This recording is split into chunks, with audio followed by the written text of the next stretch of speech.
जय हिंद दोस्तों, वंदे मातरम। हमारे देश के सबसे सीनियर पत्रकारों में से एक राजदीप सरदेसाई एक बार फिर से, बेइज्जती तो नहीं कहना चाहिए लेकिन हाँ स्कूलिंग जरूर कह सकते हैं, जो अपनी स्कूलिंग कराकर बैठ गए।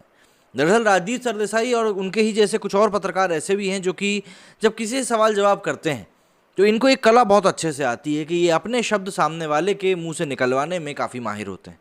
हम क्राइम रिपोर्टर्स के बारे में जिस तरह से देखते हैं ना कि वो बिना मतलब संवेदनशीलता के साथ काम करते हैं, कुछ उसी प्रकार से ये भी काम करते हैं और अपने शब्द सामने वाले के मुंह से कैसे निकलवाने हैं ये इनको बहुत अच्छे से आता है। और यही अभी कुछ हुआ इंडिया टुडे के एक कार्यक्रम में, और उस कार्यक्रम की चर्चा इस समय सोशल मीडिया पर काफ़ी चल रही है। तो समझते हैं इस कार्यक्रम में हुआ क्या है और क्या कुछ चीज़ें हैं जो कि निकल कर सामने आ सकती थी लेकिन आई नहीं। सबसे पहले तो आप ये वीडियो देखिए जिससे कि आपको समझ में आए कि सबसे पहले राजदीप सरदेसाई के सवाल सुनिए आप, उसके बाद हम समझते हैं। To be an Indian Muslim, how do you see your identity as an Indian Muslim? अब एक मंच के ऊपर बैठकर आप ऐसा सवाल पूछ रहे हैं जिस सवाल से मतलब मुझे नहीं लगता है कोई भी खुश होगा इस सवाल को सुनकर। और इसके बाद जो जवाब इनको मिला वो भी ज़रा सुन लीजिए, और इस जवाब को और ज़्यादा विस्तार में मैं आपको बताऊंगा क्योंकि काफ़ी लंबा जवाब था, और ज़्यादा विस्तार में फिर मैं आपको बताऊँ। सबसे पहले तो आप ये अंश सुनिए। And now after 75 years, instead of discussing सबका साथ, सबका विकास, सबका विश्वास, we still find this question, and I am not just expressing sadness because you have chosen this subject to discuss. The political class failed to build a new discourse, and media also has not done very well on this score. मतलब आप समझिए, आप सामने वाले से क्या चीज़ निकलवाना चाह रहे हैं और वो नहीं बोल रहा है तो फिर छटपटाहट तो साफ सी होती है। अब समझते हैं कि इस इंटरव्यू में क्या कुछ हुआ था, किस प्रकार से राजदीप सरदेसाई ने यहाँ पर एक बार फिर से अपनी शिक्षा को अपग्रेड किया है। इंडिया टुडे के पत्रकार राजदीप सरदेसाई को शनिवार 9 अक्टूबर 2021 को केरल के राज्यपाल आरिफ मोहम्मद खान ने करारा जवाब दिया। खान ने बहुसंख्यक अल्पसंख्यक के सवाल पर अपनी अस्वीकृति जाहिर करते हुए कहा कि जब भारत की बात आती है तो उसके सभी नागरिकों को उनके धर्म की परवाह किए बिना समान अधिकार दिए जाते हैं। इंडिया टुडे पर इंटरव्यू के दौरान राजदीप ने खान से पूछा कि वो एक भारतीय मुस्लिम के तौर पर अपनी पहचान को कैसा देखते हैं। उनके सवाल ने राज्यपाल को व्यथित कर दिया, फिर भी उन्होंने इसका जवाब दिया। हम आज़ादी का अमृत महोत्सव मना रहे हैं, हमारी आज़ादी मुफ्त में नहीं आई, हमें याद रखना चाहिए। इसके साथ देश का विभाजन, देश की खून विभाजन हुआ था, तब समुदायों के बीच बहुत हिंसा हुई थी और मुझे लगता है कि विभाजन इस काल्पनिक मुस्लिम प्रश्न के कारण हुआ था। बहुसंख्यक और अल्पसंख्यक हिंसा का कारण बना और बहुत सारी चीज़ें भी हुई। लेकिन राज्यपाल ने समुदाय और धर्म के आधार पर समाज को बांटने की मीडिया की कोशिशों पर नाराजगी जताई और कहा कि भारत की आज़ादी के 75 सालों के बाद भी दुख है कि मीडिया सबका साथ, सबका विकास, सबका विश्वास पर चर्चा करने के बजाय विभाजनकारी भाषण दे रहा है। अंग्रेज़ों ने कभी भी भारत को एक राष्ट्र के रूप में मान्यता नहीं दी, वे इसे हमेशा समुदायों का समूह मानते थे। लेकिन ये संविधान नागरिकों को भारत की इकाई मानता है। अब समुदायों का सवाल कहाँ है? मेरे गांव में आओ और एक मुस्लिम से पूछो कि ये मुस्लिम सवाल क्या है, वो भ्रमित हो जाएगा, क्योंकि उन्हें भी उन्हीं समस्याओं का सामना करना पड़ रहा है जिनका सामना दूसरे समुदायों के किसानों को करना पड़ता है। सिर्फ इसलिए कि हैदराबाद में किसी ने कह दिया कि एक मुस्लिम का सवाल है, हमने इसे गंभीरता से ले लिया। केरल के राज्यपाल ने ये बातें दिल्ली में इंडिया टुडे में के कॉन्क्लेव के दौरान बहुसंख्यक अल्पसंख्यक द बैटल ऑफ बिलोंगिंग विषय पर बोलते हुए कही। खान ने कहा कि भारतीय सभ्यता और हमारी संस्कृति विरासत में किसी के धर्म के आधार पर भेदभाव की कोई अवधारणा नहीं है। उन्होंने अपने दावे को पुख्ता करने के लिए कुछ श्लोकों का हवाला देते हुए कहा कि भारतीय सभ्यता को कभी भी धर्म पर परिभाषित किया ही नहीं गया। अन्य सभी सभ्यताओं को या तो धर्म द्वारा परिभाषित किया गया है या ज़्यादातर को धर्म द्वारा, उससे पहले भी नस्ल और भाषा द्वारा परिभाषित किया गया है। ये पूछे जाने पर कि क्या पिछले कुछ दशकों में भारतीय राजनीति अल्पसंख्यक तुष्टीकरण से बहुसंख्यकों की ओर बढ़ी है, इसके ऊपर खान ने कहा कि ये भारत का संविधान है जिसकी हज़ारों साल पुरानी परंपराएं हैं, जिन्होंने कभी विभाजन और अलगाव की विचारधारा का समर्थन नहीं किया। खान ने आगे कहा कि ये न केवल हमारा संविधान है जो लोगों को समान अधिकार देता है, बल्कि इससे भी अधिक हमारी संस्कृति, विरासत, भारतीय सभ्यता में धर्म के आधार पर भेदभाव की कोई जगह है ही नहीं। इसलिए दोनों को जोड़ना ये मुझे काफ़ी ज़्यादा बेतुका लगता है। मतलब यहाँ पर उन्होंने सीधे तौर पर मीडिया को खरी खोटी सुना मारी कि भैया मीडिया को भी तो अपनी बात समझनी चाहिए कि मीडिया किस तरीके से हर एक चीज़ को प्रेजेंट कर रहा है। भाई सवाल आप खड़ा करते हो, फिर पूछते हो जवाब जनता से, और वो जनता के लिए सवाल रिप्रेजेंट कर देने लगते हैं कि भैया जनता ये सवाल कर रही है, जब जनता नहीं कर रही, मीडिया ही सवाल खड़े करती है और मीडिया ही सवाल पूछती है।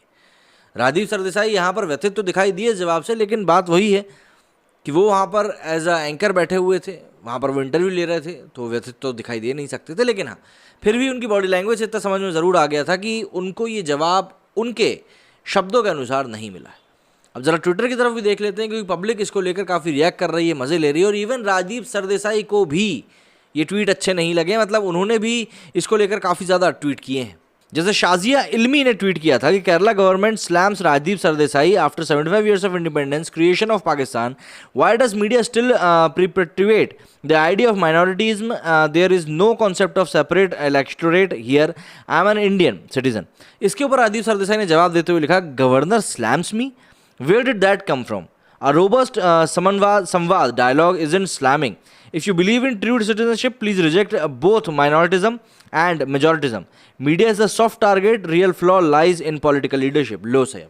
अब यहाँ पर तो ये सीधे सीधे ठीक है, अपना तीसरे ही के ऊपर फोड़ते हुए दिखाई दे रहे हैं। मतलब राजीव सरदेसाई जो हैं, इनको बिल्कुल भी अच्छा नहीं लगा है कि भाई उनके इस इंटरव्यू को लोग इस तरीके से ले रहे हैं और बोल रहे हैं कि भैया ये हम गलत कर रहे हैं। इन्होंने एक और ट्वीट किया, So Kerala Governor Arif Muhammad Khan wants TV channels to stop showing voices that promote hate for TRPs. Agree sir, but when will our political parties first stop promoting these very voices for vote bank politics?